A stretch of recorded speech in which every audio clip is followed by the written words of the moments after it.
coffee on an empty stomach is catabolic, and most men have no idea that's what's costing them. The fix is actually just protein. First thing, before your acidic coffee hits, here's what's actually happening. When you drink coffee on an empty stomach, cortisol spikes, and cortisol is catabolic. It signals your body to break down muscle tissue for fuel. So before you've trained, before you've eaten, your body is already working against the gains you made in the gym. That's not a training problem, that's a timing problem. And here's what makes it worse. The period immediately after waking is when muscle protein synthesis is most responsive. It's the highest value protein window of your entire day. Most guys are missing out on that and drinking a coffee that's actively breaking down muscle. You're not just missing the window, you're going backwards through it on fire, which is exactly what Reforms was built for. It's a coffee with 15 grams of collagen protein in it. Not a supplement, not a That has to be one of the most dishonest supplement adverts I've seen in a while.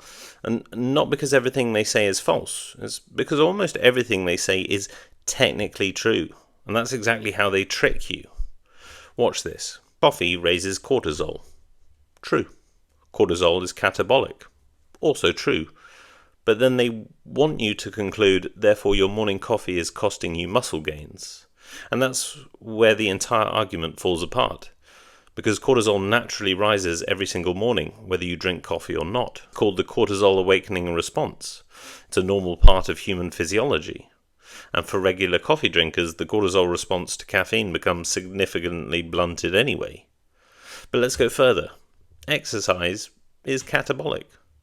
Fasting is catabolic. Being awake is catabolic. You don't lose muscle because something is technically catabolic. Muscle mass is determined by the balance between muscle protein synthesis and muscle protein breakdown over weeks, months, and years. A temporary rise in cortisol after coffee isn't remotely comparable to chronic stress, illness, immobilization, or starvation. This is like saying oxygen causes oxidative damage, therefore breathing is bad for you. It's technically true, but practically fucking ridiculous. And here's my favourite part. The entire advert is built around one fear. You're missing muscle protein synthesis.